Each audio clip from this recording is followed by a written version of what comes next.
this is the work we were doing with the vibration absorber. And to get started, just as a review, I would like to do a 1 degree of freedom system.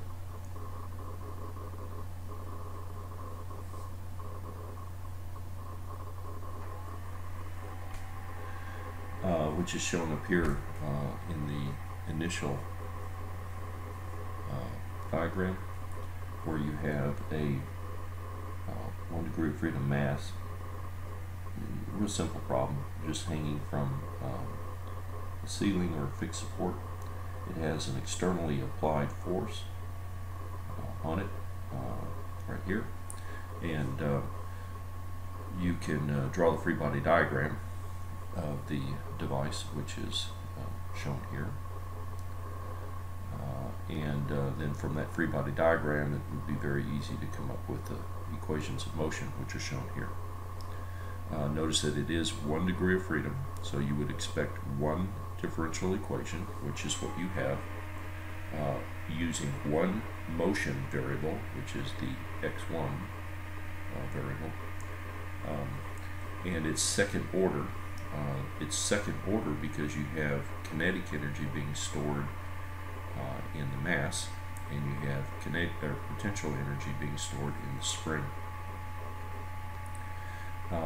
In addition to that, you should be able to take this relatively simple differential equation, put it into the standard form, which would look like this: x1 dot plus 2z omega n x dot plus omega n squared x, and read off the natural frequency. So in this case, it's very simple to find that the natural frequency is k1 over m1. Okay, so at this point, I'd like to pause the recording and take a look at the solution of this with Mathematica. So, okay, here is the Mathematica solution of the equation, and I've edited it a little bit so it looks a little bit different perhaps. But here is the original differential equation. We have a constant input, and we have a oscillatory input, and I'm simply solving the equation.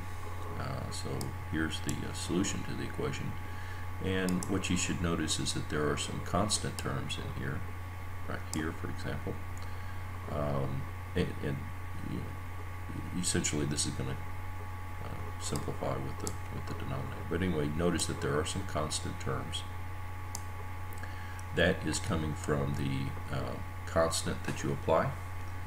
In addition, the constant term has the natural frequency, or excuse me, the forcing term. No, I'm sorry. It does have the natural frequency, which is omega of 1. The oscillatory input has a component here which has the natural frequency in it, and it also has a frequency from the forcing term itself. Okay, so all I did here was I just simply cut and pasted essentially the solution from above, so I can make things a little easier. And then what I'm doing is I'm plotting the solution for a couple of different values of the constant forcing term and the oscillatory term. So in the first plot right here is the solution if the forcing, the constant is 1 and the oscillatory magnitude is 1. And notice that what's happening is you have at least 2 frequencies. They're actually exactly 2 frequencies, because you've got these large humps that are occurring less frequently than you have these smaller humps. So what's happening is you have a mixture, just like you have in the equation up here, you have a mixture of frequencies that are occurring in this. That's because you have part of the transient and the steady state solutions that are kind of mixing together. If you drop out the constant forcing term, then you'll end up with this plot here, and notice that it's symmetrical about the y-axis because you don't have any constant offset to it. So you might kind of anticipate or expect these kinds of solutions. The other thing that would be instrumental to take a look at, I guess, would be to change this frequency so that the natural frequency becomes equal to the forcing frequency. So if you did, we'll just simply make the forcing frequency equal to the natural and execute these. And what have I done? I've done something wrong. I don't know what I did. Let me pause it and figure it out. Okay, basically what was happening is I have a singularity when you hit exactly the natural frequency. So what I've done is I've put in a number that's pretty doggone close to 1 for the frequency, the forcing frequency, so that it can avoid taking 1 over 0 and then crashing. So anyway, if you execute those, you end up with these plots. So this one here is the plot when your constant forcing term is equal to a 1, and you have a natural or forcing frequency, which is pretty close to the natural. And you can see what's happening. It's growing as time goes by, which you would probably expect. And essentially what happens is when you excite a system at its natural frequency, it tends to pump energy into the system. So if you're looking to get energy into something, then you want to excite it at a natural frequency if it has one. And then down here is the plot when you leave out the constant term. And you can see that the second plot with 0 constant is symmetrical about the axis. So anyway, this is essentially what happens when you hit the natural frequency. If you want to look at the steady state values, then what you can do is put in a little bit of damping. So down here what I've done is I've modified the original differential equation, and I've just added a tiny amount of damping to the equation. Damping tends to move things and make things look strange, and so what I want to do is be able to allow the system to reach steady state so that we can take a look at what it looks like when it gets there. So I've just added a little bit of damping, but I didn't want it to mess up, in a sense, the solution. So I've added a tiny amount of damping. We'll go ahead and solve that equation, and what I'm doing here is just writing down the steady state solution that I get from the previous one. And so we'll execute that. So what happens is now this is a plot, and it'll be the plot that occurs at steady state. And the reason for that is if you look at the differential equation, the time constant is about 2,000 seconds. So I'm plotting from 8,000 4 time constants, from 4 time constants to 4 time constants plus about 30 seconds. So I'm making the same plots that I did above. This time I'm looking at, or hoping to look at, the steady state. So here's the steady state solutions. If you notice here, you don't see that you don't see any evidence of 2 frequencies, and that's because when you hit steady state, the transient is gone. So just to show you that, what I'll do is I'll change this base time that I'm plotting. So now I'm going to plot from 0 to 30 and re-execute. And here we go. And you can see there's clear evidence that you have 2 frequencies in there, and that's because you're at the transient period. If you make this, say, 100, the base time, plot it again.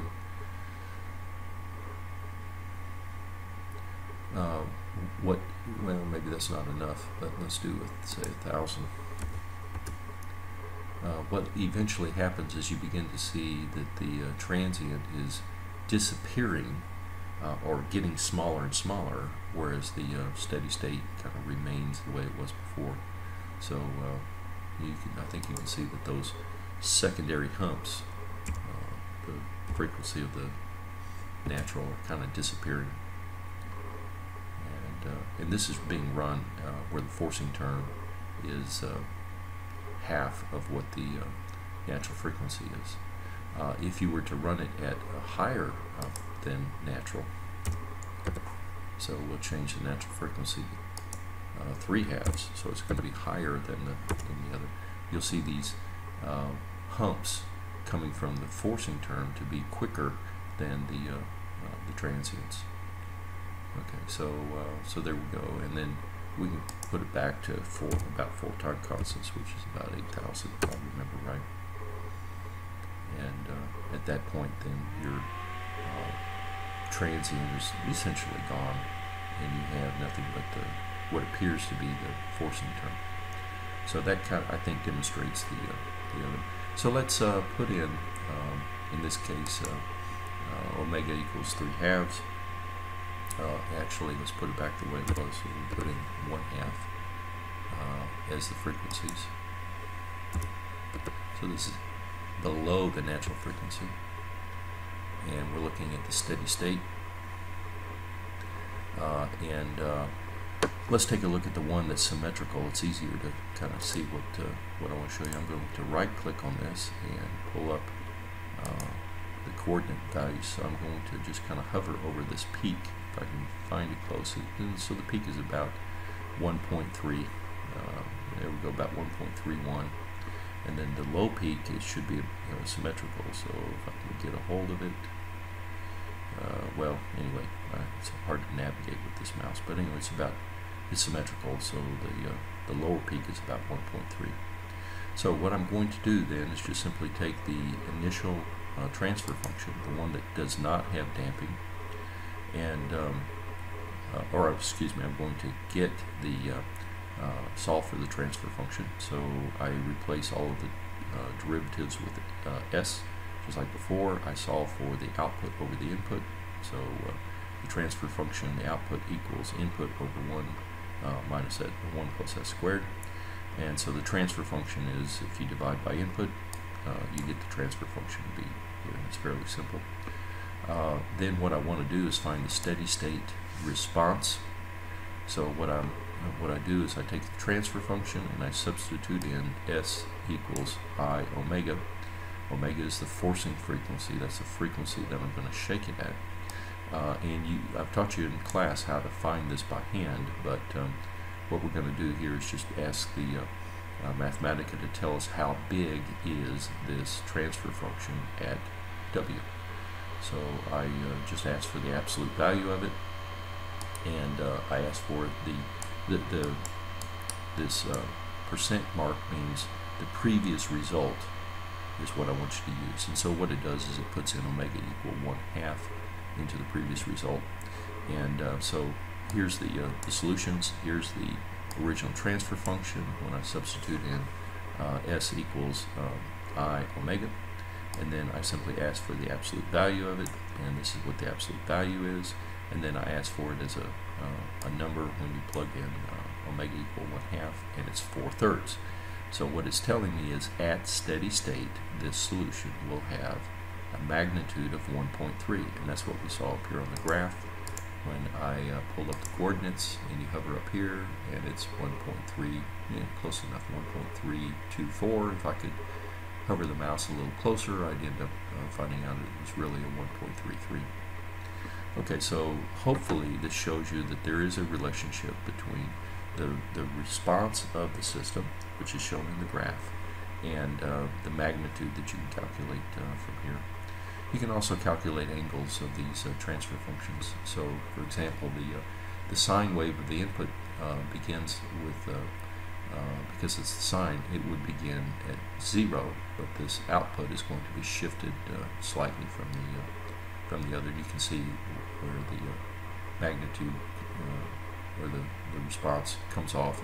It's not at the origin like you might expect. Okay, so let's move forward.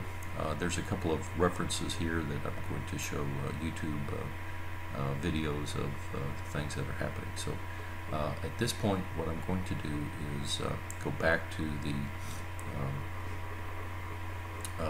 iPad and continue there and show what happens when you put on a vibration absorber.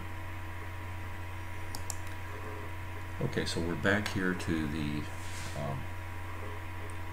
work that we had before, and so now what the vibration absorber does is it hangs another mass right here on the previous mass, so it doesn't really change anything in the previous problem. All it does is add on another mass with a spring to the original structure. So now this will be a 2 degree of freedom system. It happens to be 4th order because you're storing energy in mass 1, kinetic in mass 2, potential in spring 1, and potential in spring 2. So now that you have 2 masses, you draw 2 free body diagrams. So you have this one, which is slightly different from the original, and you have this new free body diagram for the absorber mass that you've attached to it. Over here you have your 2 equations that you would expect because it's 2 degrees of freedom. So you would expect 2 differential equations, which is what I have. And you can see, hopefully you can see that these equations come straight off of the free body diagrams.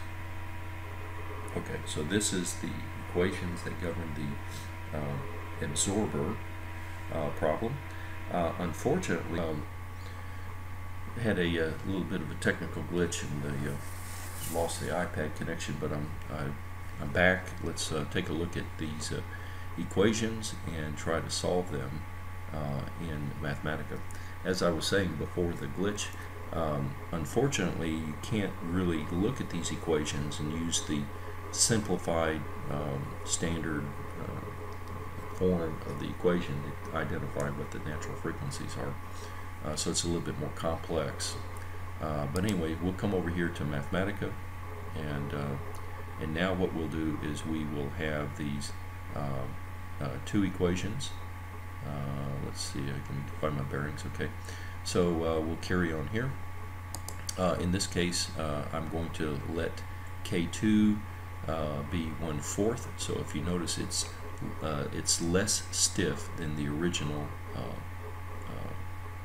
spring, and I'm going to choose mass 2 to equal K2. So if you had only the equations for the absorber, in other words, you just ignore the fact that it's attached to mass 1, but if you have a spring and a mass of the absorber, and you size it, is what I'm doing here. I'm sizing the absorber so that the natural frequency of the absorber all by itself is equal to the original natural frequency of the system it was attached to. Because if you remember, we chose K1 and M1 to be 1, and so that gave us a natural frequency of the original structure equal to 1. And that's what I'm doing here. I'm attaching a spring and a mass of the absorber so that it has the same natural frequency as the original one, but it's smaller because the mass is smaller than the original, and the stiffness of the spring is smaller or less stiff than the original. So everything is a little bit less. In this case, I'm going to allow to have a little bit of friction, or damping, excuse me. So I've thrown in a damping coefficient. Right now we're going to let it be 0. And I'm going to ignore the constant force, and we're just going to let the oscillating force equal a magnitude equal to 1. All right, so what we do is solve these 2 equations. So here we have the original, or the first equation, and we have the second with its initial conditions, and then we have the second equation as well. They're coming off of the iPad diagram, and it has initial conditions of 0. Just to keep things simple, we keep the initial conditions 0. And all I'm going to do is, in this case, to do a numerical solution to the values. That's why I've defined the values ahead of time, so that I can do a numerical solution. So anyway, we'll do that, hit enter, see what happens, and here is the response of the system. Notice that before, when I excited it at the natural frequency, which is what I'm doing here, right? Remember, the original natural frequency was 1 radian per second. So my forcing term here is 1. Up here, when we did that, if you recall right here, for example, they grow and they just continue to grow. But now what's happening when you excite it at that natural frequency, you don't get an infinite amplitude. So what's happened is the absorber has absorbed the vibration from the original system, which is why they call it a vibration absorber.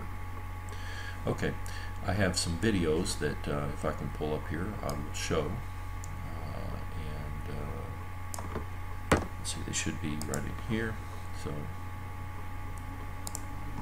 let's shrink this down. Alright, so this is coming from a professor who was also describing the vibration absorber. And the reason I like this web page is that he's got a nice little video here showing the effect of the vibration absorber. So the blue mass and blue spring is the original system. The red is the absorber that is attached. And what's happening, he doesn't, I guess that's what these arrows are for. The arrows are showing the forcing, the force that's applied to the blue. On the left-hand side, this is where the absorber is not tuned. And what that means is the frequency of the absorber is not equal to the natural frequency of the blue. All right? And on the right, it's the same thing. I believe that one of these has the red frequency below the blue's natural frequency, and this other one on the right, I believe, is where the red's frequency is above the natural frequency. And you can see that, yeah, maybe it does something, but it doesn't do a lot. In this particular case, in the middle, this is where the absorber is matched to the natural frequency of the system. And at steady state, you can see that theoretically the original system sets still and the red system is moving like crazy.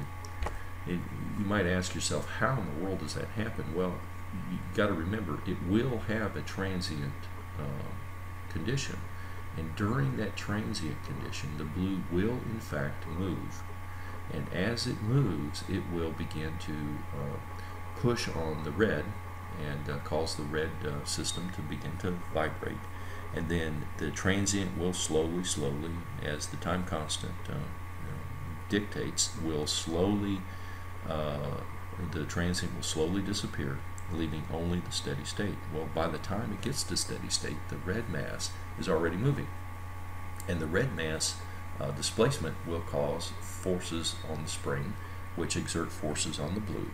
And at steady state, the force in the spring, the red spring, will exactly balance the forcing term. Now, this is theoretical, because what will happen is in all real systems there will be some damping.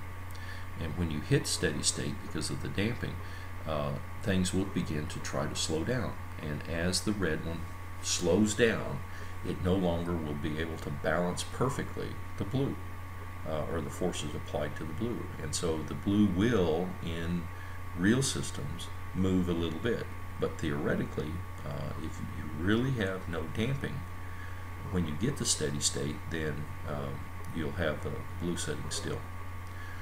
Of course, you might be thinking, well, if I have no damping in the system, it will take forever to get to steady state. So there is some limitations to the theory, but it does in fact work quite well.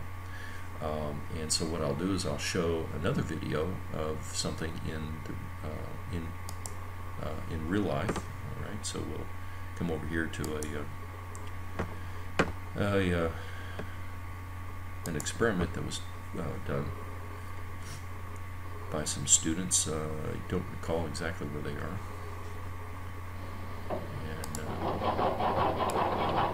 so here's a building, model of a building, and they're moving the base like a earthquake might do, and you can see that it didn't move. Now they have this mass up here, which is their absorber, and they've attached it. You can see that the building, even though the ground is shaking, the building is relatively stationary. It'll wiggle a little bit because it's, like I said, the theory isn't perfect. And do these things actually, are they used in real life? Well, yes. Here's an example, and there's many more examples of a person who's attaching a vibration absorber to I think it's some type of building, and he derives his equations and shows you a picture of his absorber and that sort of thing. So yeah, these things are in fact used, like I said, the theory isn't perfect, but that's very typical of what happens. You establish some theory, and then you see what your limitations are. So anyway, let's go back to the Mathematica, and let me show you some other things that happen with this absorber. So here, what I would like to do is I'd like to calculate the theoretical steady-state amplitude of the absorber equations. So what I'm doing is going in to get the transfer function between the absorber equations and the input. So if you look on the right, here are your equations, and convert these things into a transfer function. So you're going to end up with mass times s squared and x, and so here we go. Hopefully you can see where I've done that. So here's your x1 double dot, for example, your x1, here's your so hopefully you can see that this is the transfer function equations for the two equations that are shown over here on the right. And so then I just simply solve those equations, and I say it's the transfer function almost, because if you look at this, here's the two solutions. One's here and the other one is here. They still have the input over on the right hand side. So to get the transfer function, you have to divide by the input, right? So in this case you would divide by f0. Alright, so that's why I say, well, it's almost the transfer function because I haven't divided by the input. Alright, so anyway, there are two outputs in this case. There's x1 and there's x2, right? So that's kind of what you expect is 2 degrees of freedom. What you would want to focus on as the engineers, what are you interested in? And usually people are concerned about the response of the original system, so that would be x1. So I'm going to focus in on x1 as well. Alright, so what I do is I set f0, I forget, I had to tell Mathematica to forget about what f0 is, because I've set some values above when I was doing plots. But anyway, so I'm going to find the transfer function at a frequency, and all I'm doing is taking this allows me to not have to copy and paste so much. But what I'm doing is everywhere I see an S, I'm going to plug in I times the forcing frequency. So in this case, I'm going to force it at a frequency of 2, which is not at the natural frequency. But anyway, we get the, like I've done before, I'm going to get the absolute value of the transfer function at frequency, and then I'm also going to find the angle at that frequency.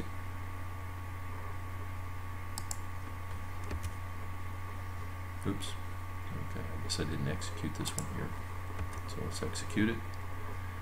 Now let's see what happens to us. Okay. So in this particular case, I have a absolute value. So I have a magnitude at steady state of 0.375. That's when you're shaking it at twice the natural frequency of the original system. What I'd like to point out is if I shake it at 1, the frequency of 1. This means I'm shaking it at the natural frequency of the original system. I execute the same thing, and what happens is, right here, the absolute value, that's the magnitude of the steady state output, is equal to 0. So in other words, what I'm saying is, if you have theoretically, if you have the absorber tuned to the frequency, the natural frequency, your output amplitude is equal to 0. If you like, you can also calculate the frequency of the x2. So, what's the magnitude of the absorber? So I'm just going to put an x2 in here, execute it. Well, the absorber is moving, right? As you saw in the video from the other professor. But the original, the building or whatever it is that you're trying to absorb the vibration of, that has an amplitude of 0 right here.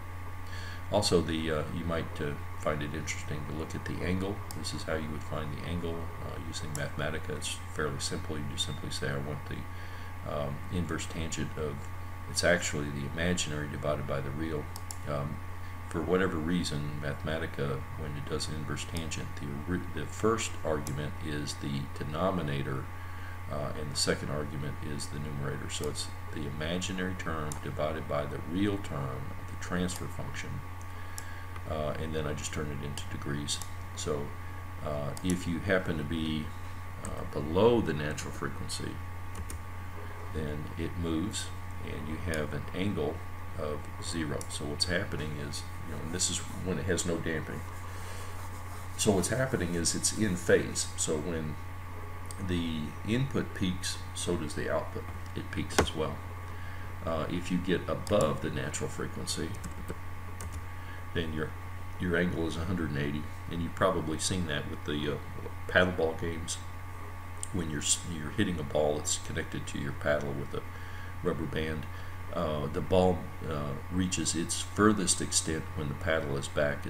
Its furthest extent. They come together and they hit each other. So it's out of phase about 180 degrees at the natural frequency. Again, you find out that the angle is equal to 0. So it's in phase when it's at that. Okay, so that's a vibration absorber. I think I've shown you how to draw free body diagrams, get the steady state values, and all that sort of thing. Again, the limitation of these values is when you're doing these calculations, these are the values when you get to steady state. If you have no damping in the system, it will take you forever to get to steady state.